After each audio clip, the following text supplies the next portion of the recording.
為什麼中國社會一直以來總喜歡把一切危機都歸咎於外部勢力？就像不久前的躺平是境外勢力的煽動這個說法一樣。為什麼有些中國官員寧願相信騙子和算命，也不願相信邏輯與證據？為什麼利瑪竇最成功的傳教工具不是神學，而是科學？為什麼很多中國人直到今天依然擺脫不了算命文化和風水恐懼？一個社會如果長期沉迷於神秘主義，會對人的判斷力造成什麼後果？歡迎來到解讀中國文化的頻道，我們共同查殺掉自己頭腦中的中國文化病毒，給大腦升級，做更好的自己。讓我們一起文化出埃及。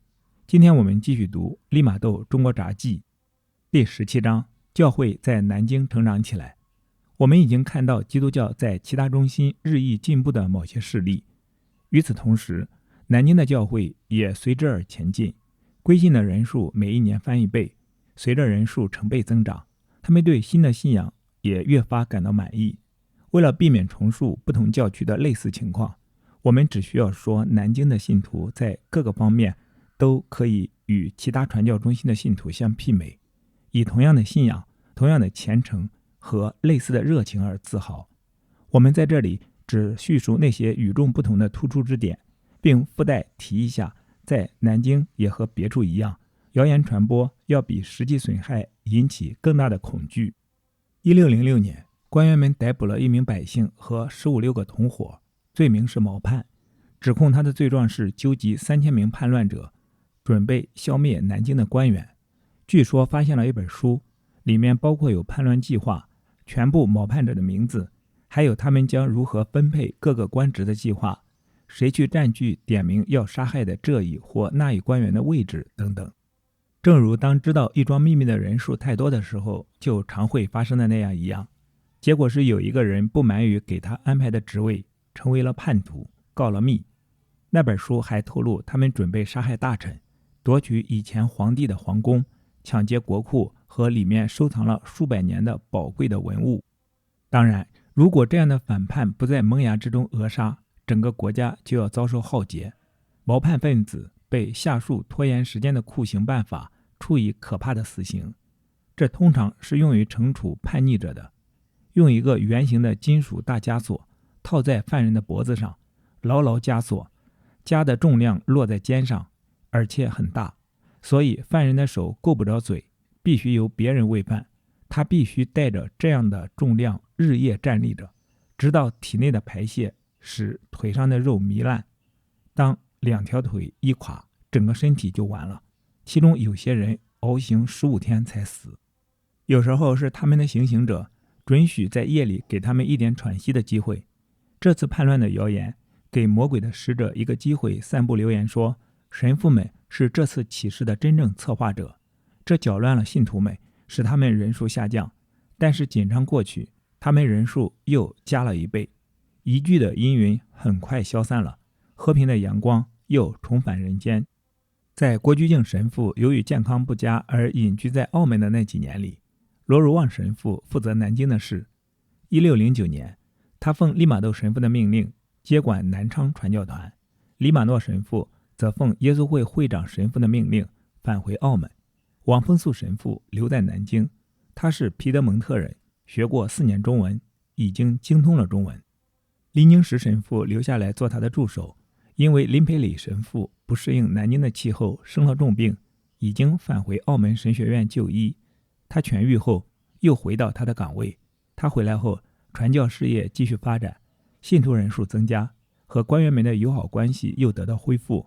徐寶祿、徐光啟到南京來，也推動了這一進展。徐寶祿以前已經回家鄉為他父親守孝，在此期間，他曾幾次訪問過澳門。在這裡說明一下，這本書的翻譯者在注釋中認為，徐光啟很可能未必去過澳門。他每次遇到他從前的異教導師時，導師焦紅都勸他回到他的偶像教派中去，但他對他師父的勸告只是嘲笑而已。真難說清這個人對於基督教事業是多麼巨大的一筆財富。他訓練一個入教有年的伊納爵如何做到虔誠，他把很多別的人領入教門，雖然他自己忙於做其他的事情。徐光啟十分熟悉聖依納爵的精神修煉，把他們介紹給中國人去做，而這些中國人結果都傾向於信教。我們由他的效果可以得出結論說，同樣的這種精神修煉也可以在這個國家創造奇蹟。當徐保祿服孝期滿，返回北京重任他原來遺下職務的途中，他在聖誕前夕被阻在城外。他很淒涼地在郊區的一座寺裡度過了這個聖夜。聖誕節那天剛一破曉，他就通知神父們他即將到來，並叫了一頂轎子進城。一路漫長，他開始擔心怕趕不上彌撒，因此他大部分時間都是步行跋涉在冬季泥濘的道路上。他在教堂裡住了一段時間，所以神父們得以結識前來拜訪他的那些大臣。他還把這些大臣中一位職位最高的介紹入了教。此人我們以後還要講到。在南京傳教點，每年大約有100人入教。為了增進他們的忠誠和謙敬，神父們模仿北京中心的做法，在這裡組織了第2個聖母會，這滿足了他們所希望的一切。當凡人正在促進不朽的上帝光耀時，有時候上帝的存在也通過非凡事蹟的成就而顯示出來。這地方有一個小女孩被鬼迷住了，鬼頑固地以各種形式出現在她面前，企圖使她放棄贞操的道路。有時候她會以一個商人或一個寺院長老的面目出現，一會兒是老頭，一會兒又是青年，但總是引誘她犯可恥的罪，而且說只有小孩子的血才能使她滿意。從異教的寺廟裡請來了法師，但是惡鬼只是嘲弄了他們的法術，一點兒也不害怕，而且還打翻了偶像、神壇上的燈和蠟燭。附近有一位基督教徒是個手工工人，他偶然聽說了這件事。當他和幾個異教徒談話時，他向他們解釋說，上帝不但有能力管人，而且也有能力管鬼。他們說，那麼你為什麼不幫那女孩子點忙？她是你的鄰居。他說，當然可以，上帝有權力治鬼，如果他顯示一下權力，鬼就会被轰走。於是他們就一同去看望那女孩的父母，問他們願意不願意把她從折磨之下解救出来。如果他們願意，那麼他們就應該開始信奉真正的上帝。他們同意這樣做。有一位世俗兄弟給他們拿來一張基督像，交給他們呼喚耶穌的名字。他們把所有的偶像都從家裡神壇上撤下來，而且全家都開始接受一系列基督教教義的教誨。從那天起，他们家裡就沒有鬼怪的蹤影了，雖然還聽得到院子裡有恐嚇的叫聲。在這家人領了洗時，他們的災難就結束了。這件事成為街談巷議的題目，它使很多人感到驚異。他們認識到，在中國的法師完全無能為力的場合，上帝的威力卻那樣迅速地起了作用。同一年，朝廷裡級別最高的大臣之一也被接受入教。到此為止，他是改信基督教的顯貴中地位最高的人。徐保祿的地位要更高一些，但他是在成為基督徒之後才被任命為這樣的高官的。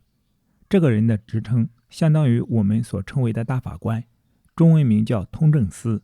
他的部分職責是修改呈送給皇上的奏章。除了他所擔任的別的職務外，他還是皇城4位主管大臣之一。他對神父們很友好，已經有好幾年了，但從沒有表現出對基督教有什麼特殊感情。相反，正如他入教以後自己說的，他第一次讀到利瑪窦神父的教義問答時，一點也不喜歡他，因為他徹底駁斥了他當時非常熱衷的某些愚蠢的信仰。王風素神父覺得，他發現這個人對於宗教有一種輕視，不喜歡談論永恆的得救，所以王風素神父就用他所喜歡的東西，也就是數學來吸引他。再沒有更好的例子可以說明上天在運用科學來使中國的學者歸信的了。王風素神父叫人替他做了一個天球儀和一個地球儀，他在上面加上了適當的注釋，這大大增進了他們的友誼和相互的尊敬。有一天，那位大臣正在很嚴肅地稱讚科學研究，王風素神父就說：“先生，到目前為止，你從我這裡學到的東西，比起信仰的奇蹟來，全是微不足道的。信奉上帝是比觀看星象更加崇高的科學。任何人都會同意，在天上建立一個永恆的家，要比觀看上天、談論天上更重要的多。他還告訴他，對於他的友誼以及他為他所做的許多好事，最真實的報答就是使他獲得永恆的得救。他說他願意要他做的一件事，就是以他從事數學研究的那種強烈的興趣，探討一下基督教的律法，看看他是否認為基督教值得被領導中華帝國的人民所接受，然後再靠神恩的幫助，根據他所學到的東西來做出決定。這些話對於他那樣有天才的一個人是不會無效的。他說他樂意仔細閱讀一下基督教的戒律。他被要求認真地以新的思想和態度來重新閱讀利瑪竇神父的教義問答，然後又給了他最近剛剛編入教義問答的4篇論文，一篇論上帝，另一篇論靈魂不朽，第3篇論原罪，第4篇論基督。他從事閱讀的那種誠意是不會缺乏啟明的神恩的，而一旦他獲得了真理，他就以他的事例證明了我們長期經驗所得到的體會，也就是書籍比口頭論證更容易說服中國人接受基督教的律法。這個人的才智已經被爭取過來服從真理了，但是他的意願仍受到一些疑慮的糾纏，他正努力從其中解脫出來。這些障礙之一是某種不合宜的中國偏見，使得他們努力要尋求一切可能延長現世生命的辦法。現在的情況卻是，我們這位新的基督教戰士過去曾經有幾位異教騙子做他的老師，他們的胡言亂語對他有極大的影響，因而他編寫過一篇關於延年益壽的論文，並且這種長生不老的願望引導他進行一些迷信活動，甚至他成為基督徒以後仍然很不容易加以放棄。還有一件顧慮使他心神不定，他對辦事要選擇凶日吉日感到極其敏感。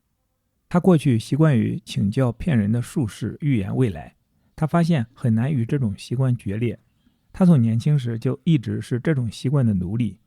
這些困難的疙瘩都被他從神父們那裡得到的回答很快地解開了。他責怪自己輕信那些胡言亂語，而且很快就對這類盲目的事情感到恐懼。這個人的令人矚目的歸信，第一步就是勇敢地斷絕所有異教的迷信。他決定這樣做的決心很快就被2件不同的事例所證明。他聽說有個畫師到朝廷上來，吹噓自己可以惟妙惟肖地把不管誰家的祖先畫出來，哪怕他們已死去幾百年，而且沒有留下任何記憶，只要把真名字告訴他就行。最後這句話是為了支持他的說法而加上去的。我們這位信徒很迫切地希望重畫他的祖先像，因為這些畫像在一次日本人入侵中國某個城市時遭到破壞，都已經毀于大火。他正想要去把那個騙子請來，這時他心裡發生懷疑，不知道這是否很符合基督教的倫理。為了解決他的疑難，他寫了一封信給神父們。神父們用一個二難推理回答說，這個人要麼是個騙子，要麼就是有魔鬼的幫助而行事。他們解釋說，一個謹慎的人不應當上騙子的當，而一個基督徒也絕不允許參與魔鬼的勾當。因此，這種事必然要麼是無用的，要麼是不正當的。這就足以說服他拋棄他，差一點就淪為一個無辜受害者的一場騙局。現在就來說第2件事例的證明。為了神父們接受他歸信，他想要給他寫一封感謝信和送一份厚禮，但是由於已經說過的原因，也因為行神功而接受任何酬報是違反他們的規矩的，所以他們拒絕接受。後來他請求他們給他一張基督像供他個人供奉，有一位神父把畫像送給他，他穿上全副官服來接受他。不久，他舉行盛大宴會向他的老師致敬。又過了幾天，他被接受進入基督的隊伍，領洗時取名為約翰。他公開宣稱他的心中充滿了喜悅，他確實感受到了聖禮中救贖聖水的精神威力。儀式之後，他在他原來的贈禮上又增加大量的絲綢表示感恩，但他再次遭到了拒絕。起初，他對於拒不接受他的禮物的做法多少有點驚奇，但他對此十分震驚。後來他對這樣做的原因表示贊同和頌揚。他歸信之後不久，他的老母親就去世了。根據中國的習俗，他辭去了一切官職，退職還鄉，守孝3年。在他臨行前，他再一次把以前被拒絕的禮物送去。這次的方式使人不能不接受了。這時在修建一座新教堂時出了些問題，他捐贈了巨款來開始這項工程，所用的名義使人不能提出異議，只好接受。如果拒絕，就有得罪人的危險。他动身時，有一位神父陪他走了半天的路程，為的是弄清楚他是否真正了解在為他母親舉行基督教葬禮時所應該注意的儀式。在和他告別前，神父又叮囑他一定要嚴格遵守基督教的教誡。約翰說，你知道我是以什麼樣的精神接受基督教律法的，以及我拋棄我以前的錯誤有多麼困難。我故意選擇今天進行我的旅行，因為在中國历書上表明這一天是嚴禁出行的。我這樣做是向魔鬼對着幹，這個魔鬼已經騙了我好多年了。然後他們懷着對彼此感到十分滿意的心情分開了。他在家鄉安置停當之後，就寫了好幾封懇切的信，要求能有一位神父盡可能地去看顧他，使他可以利用他的空暇時間進一步學習基督教教義。這樣一個要求是很不容易拒絕的。這個不尋常的人物的皈依，以及信徒李之藻的範例，對這個新的基督教團體中的其餘的人有着巨大的影響。我們將在談到北京教區時，更多地介紹李之藻的情況。這是2個突出的範例，激勵着別的基督徒仿效他們自己的中國領袖。這2位領袖已經成為道德和虔誠的模範。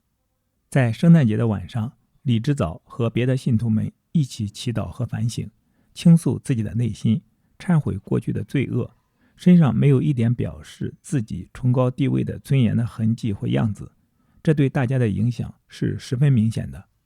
以上是原書的正文部分，後續是從解讀中國文化的視角做出的幾點總結。第一，權力博弈的副產品，謀反流言與枷鎖病毒。南京教會遭遇的危機源於一場真實的底層謀反案，禍害社會的暴力美學。文中描述的圓形金屬大枷鎖酷刑，充分展現了當時的權力系統對肉體毀滅的極致追求。這種慢速死刑不僅是為了懲罰，更是為了通過極度的痛苦來制造恐懼，維持統治，也就是所謂的殺雞儆猴。流言的萬能掛鈎，每當社會動盪，邊緣群體比如神父最容易被當成替罪羊。這種疑懼陰雲是中國傳統社會面對陌生事物時的本能反應。只要我理解不了你，你一定在謀反。第二，科學作為邏輯探針，查殺偽科學病毒。王風素神父用天文學和數學吸引了高级官员大法官約翰，這是全章最精彩的降維打擊。以科學為誘餌，中國精英階層長期浸淫在虛無縹緲的玄學中。當他們看到精密的天球儀和地球儀時，感受到了物理世界的確定性。科学在這裡成了大腦除垢劑。查殺澤吉日病毒，這位大法官約翰曾經是澤吉日和長生樹的奴隸。神父用數學告訴他，星星的運行是規律的，不是魔鬼的暗示。約翰最後選擇大凶之日出行，這是他個人意志對傳統迷信最響亮的耳光，識破祖先復活騙局。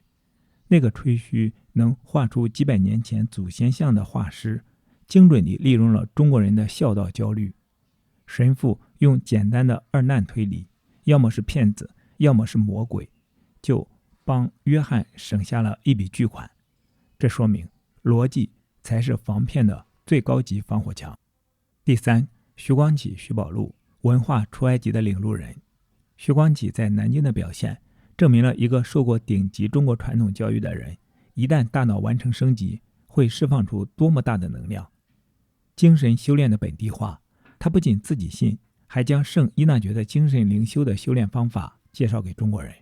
這種內向求索的方法，挑戰了中國傳統那種只重祭祀外表，不重內心審視的膚淺信仰模式。身體力行的虔誠，一個高级官員在冬天的泥濘中步行，為的是趕上做彌撒。這種對信仰的肉身投入，徹底擊碎了中國官場那種虛與委蛇的厚黑文化。第四，驅鬼背後的降維打擊。那個被鬼騷擾的小女孩案例，雖然帶有時代的宗教色彩，但本質上是一場心理與秩序的重建。法師的無能與上帝的威力。中國民間的法師往往通過交易、恐嚇或驅趕來對付鬼，本質上還是黑吃黑的邏輯。秩序的降臨，基督教带來的不是法術，而是一種主權邏輯。上帝管人也管鬼。當這家人撤掉偶像，建立起基於真理的單一信仰秩序時，心理上的恐懼和外界的騷擾自然平息下來了。這是用有序替代無序的查殺過程。南京教區的這段歷史簡直是一場大型智商補全計劃。利瑪竇和他的夥伴們在這裡不僅是在傳教，更是在進行一場大腦底層邏輯的格式化與重裝。南京教會的成長是一場由數學、邏輯和人格魅力共同推動的革新。它給我們的啟示是，真正的文化升級不是推翻一切，而是用更清晰的逻輯、更真實的力量去替換掉那些寄生在我們頭腦中幾千年的腐朽算法。大法官約翰在出發回鄉時，故意選擇曆書上的凶日。